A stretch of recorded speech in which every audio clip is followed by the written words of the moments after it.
Magandang gabi po sa inyong lahat. My name is June and welcome po sa panibagong episode ng ating vlog, June's Day Channel. BP Sara dumalo po sa ikatlong hearing ng OBP budget sa House of Representatives.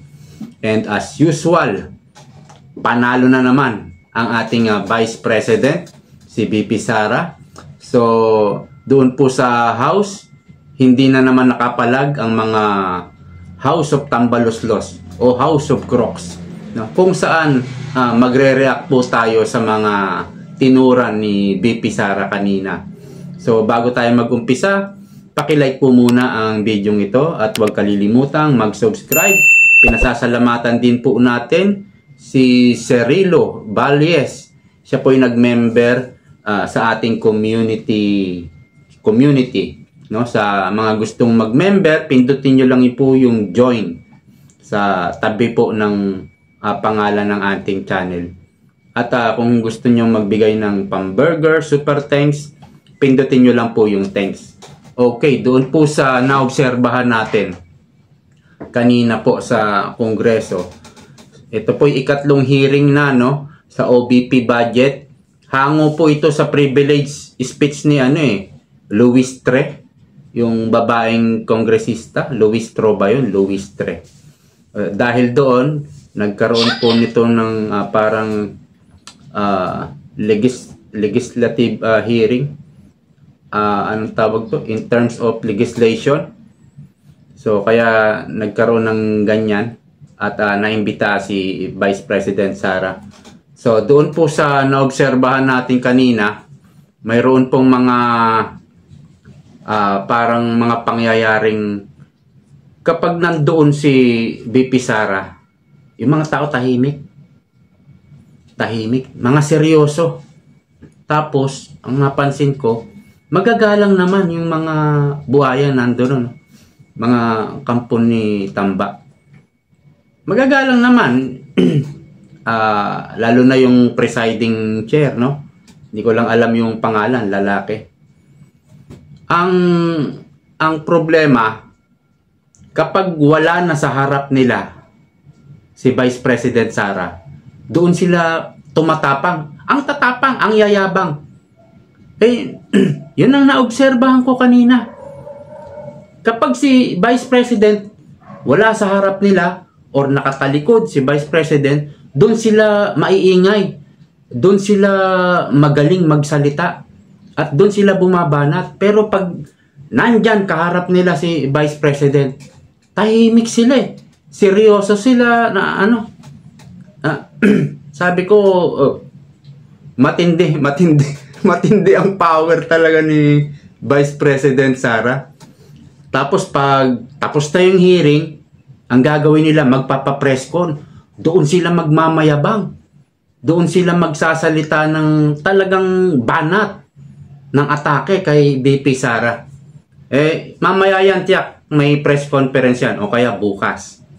Doon sila aatake. Pero kapag kaharap nila si Vice President Sara, tahimik tameme tiklop. Kumbaga tiklop.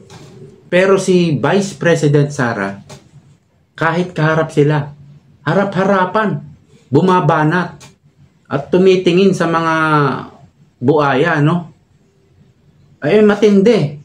Matindi po yung tapang ni BP Sara. Diyan mo makikita dapat kung kaharap mo, doon ka magbanggit ng banat, doon ka umatake. Pero wala tahimik sila Kapag talikod, saka lang sila nagsasalita. So masasabi natin ang tapang talaga ni BP Sara. At ang ganda, ang daming nakapansin sa kanya. Yung face niya, ang kinis. Tapos yung hair niya, ang ganda yung hair niya kasi dati maikli, no? Parang sa babae talaga, iba talaga yung mahabang buhok. Pagdating sa babae, iba talaga yung yung dating ng mahabang buhok. So nababagay sa kanya yung ganun, kahit ganun lang kaikli, hindi ganun mahaba. Ang ganda ni BP. Tapos outfit niya pang bagyo lang. yung naka-jacket lang. Bagay na bagay. Ang ganda at ang gata talaga. Talagang maraming humanga. At may mga nabasa nga ako sa post ni Crisette. Talagang napansin niya rin na talagang ang kinis ng mukha, ang ganda. Hindi ako maka-get over. Pero yun talaga ang napansin ko. So magre-react po tayo sa ilang mga nasabi ni BP Sara. Unang-una na yung sinabi niyang well-funded ang pag-atake sa kanya, coordinated, at itong political attack sa kanya. Well-funded, coordinated. So ang nakikita ko po dito, malawak to. Malawak to. So parang sinabi ni BP Sara sa harap ng mga kongresista ron na well-funded, ibig sabihin, yung mga umaatake sa kanya, bayaran. Hindi niya lang dinirekta. Pero ganun na rin yun eh. Kung iisipin mo, yung pag-atake kay BP Sara, pinondohan. Pinondohan. So, iisipin mo, sino nagpondo dito? Siyempre, unang-una na si Tambak. Mayroon siyang kakayahan. Siya yung the power of the purse. Siya talaga yung may hawak ng budget ng Pilipinas. Ganun din si Saldico. So si Tambak lang, pwedeng pwedeng nagtulong-tulong to eh. Kasi para ka makapag-create ng malaking pondo, kailangan ng malaking pondo rito eh. Ihingi ng tulong yan. Nagtutulong-tulong yan. Sino bang pwedeng tumulong? No? Sino bang pwedeng magtulong-tulong dyan? Una, Tambak. Pangalawa, mga Malacanang pwede. Lisa. No? Lalo na, bad shot si Lisa, ay si Sara kay Lisa. Bad shot sa akin yan, di ba? Sabi niya. So, pangatlo, oligarko. Ayaw ng mga oligarko sa sa mga yung kagaya ni Pangulong Tatay Digong. Parang ang gusto ng mga oligarko, ang presidente, yung kagaya ni BBM na oligarko rin, alta sa syudad, yung mayaman. Parang yun ang gusto ng mga oligarko, pero yung mga galing sa hirap, mga dukha, ayaw ng oligarko eh. Kasi mayroong pagtingin talaga eh. Alam mo yung nakaranas ng hirap, may pagtingin sila sa sa mahihirap. Yan ang kaibahan ni Bongbong Marcos. Hindi naman nakaranas ng hirap itong taong to eh. At ang tropa siguro nito, wala sigurong naging tropang taga-squatter ito eh. Ang tropa talagang mayayaman. So, doon mo makikita, doon mo rin maiisip yung taong lumaki sa yaman, may pagtingin kaya ito sa mga mahihirap. So, nakikita natin, no, nararamdaman natin, parang walang pakialam. Kasi, lumaki nga sa yaman, at hindi niya wala siguro siyang naging kaibigan na mahirap. Ano? So, pang-apat, pwede po rito, Amerika. Na tumulong din, magbigay din ng pondo para mapabagsak ang mga Duterte. Take note, yung gobyerno ni Biden, Kamala Harris, ayaw nila sa mga Duterte. Ewan ko lang kay Trump. So mag-i-election pa lang sa November. Basta yung kilala na natin, si Biden, ayaw sa mga Duterte. So, pwedeng tumulong yung Amerika. Isa pa, drug lord. Ay talaga naman. Kung baga, hate nila ang mga Duterte. Kung tatanungin mo ang drug lord.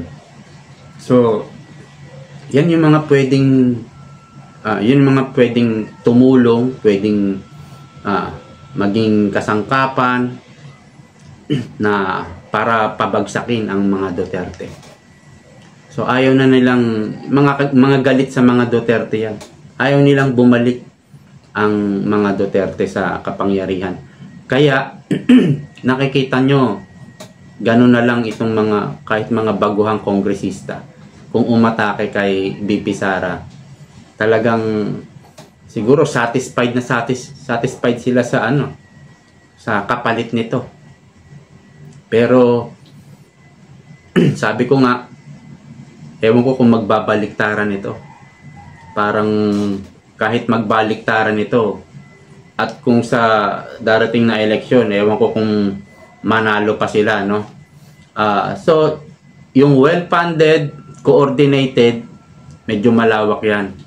Yan yung sinabi ni BP Sara sa harap mismo ng mga buhaya. So, meron tayong, saan ba yung, may dadagdag pa tayo na sinabi ni BP Sara.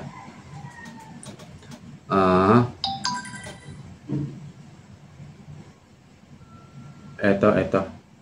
So, para kay BP Sara, hindi raw budget ng Office of the Vice President ang puntirya ng pagdinig ng House of Representatives, kundi gumagawa raw ang panel ng impeachment case laban sa kanya. So, naibulgar na rin ito dati ni BP Sara at nasabi na rin natin ito sa ating previous vlog, na wala kasi silang makuhang grounds para sa impeachment. Pero meron talaga silang balak, at ito'y dinideny pa ng ilang kongresista.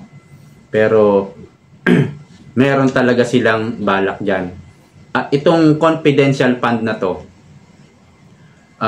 ito naisip ko na dati pero hindi, nakalimutan ko lang i-bring up. Yung confidential fund na pinasama nila para may dahilan sila na tanggalin kay BP Sara yung confidential fund. So, nitong ang 2024, wala na siyang confidential fund. Or hindi siya binigyan, ano? Kasi ang iniisip ko rito, kung ikaw ay may ginagawang anomalya at yung kalaban mo, halimbawa, Martin, BP Sara may confidential fund. Kung si Martin may ginagawang hindi maganda, no? Matatakot ba siya? Matatakot. May confidential tong isa eh. No? So, pwedeng natakot si Martin. Baka sa kanya ginagamit yung confidential fund ni BP Sara. Pwede. O kaya yung yung ibang parte, baka sa kanya ginagamit. At pwede niya ring bulungan si Marcos Jr. Sir, insan, baka ingat-ingat tayo, baka tinitiktikan tayo ni BP Sara gamit yung confidential fund na binigay mo. Pwede yun eh. No? Pero si BP Sara, relax na relax eh, no? I'm sure tinitiktikan siya. Maraming tumitiktik sa kanya. Maraming hinire na mga agent yan. May mga confidential fund yan. Si BBM may confidential fund. I'm sure tinitiktikan niya si BP Sara. Pero kung wala ka talagang ginagawa, relax ka lang. Wala silang makikita, wala silang makukuha. No? Kaya nagpupumilit sila dito sa confidential fund, sa mga hearing na yan, para makakuha sila ng grounds for impeachment. So, yan yung sinabi ni BP Sara. At yan yung ating, kumbaga, theory. No? So, may sinabi pa siya, there is no misuse of funds. Kung may COA findings, sasagot kami. Maging sa korte, kung sakaling umabot ito ng korte, sasagot kami.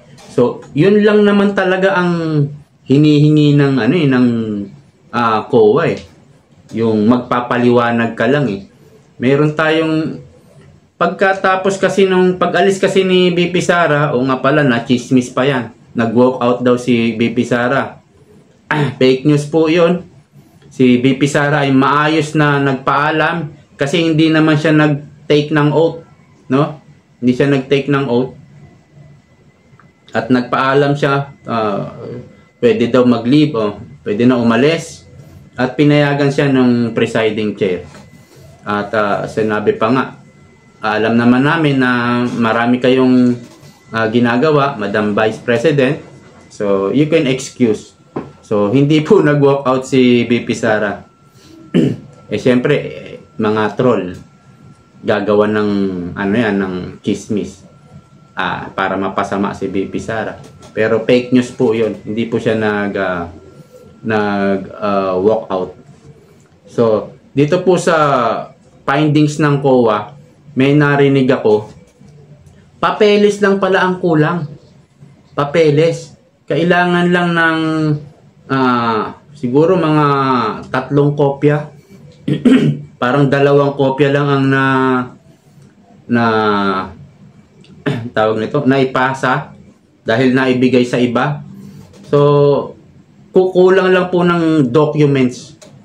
At yung iba ay nasagot na. Nandoon, nagtatanong kasi yung ibang mga kongresista sa COA at meron pang resource person na DBM, taga-DBM, taga-COA. So, hindi ko na po pinanood. Nung umalis po si Vice President Sara, hindi ko na tinapos yung hearing. Wala na kasi si VP Sara. Pero maganda sana manood nung mga kongresista kung paano sila magtanong at kung ano yung mga isinasagot ng COA.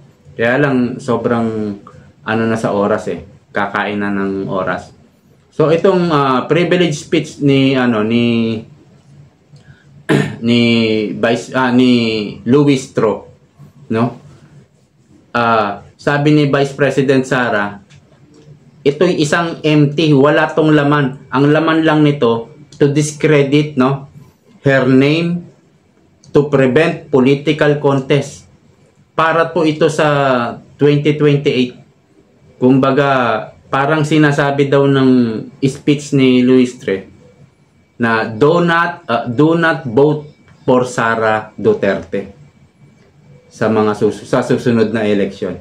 So yun daw yung speech, inatake niya yung speech ni Luis Tro. Nandun mismo si Luis Tro. Luis Tro ba yun? Luis Tre. No? Ganyang bumanat si VP Sara kahit nasa harap niya, bumabanat siya.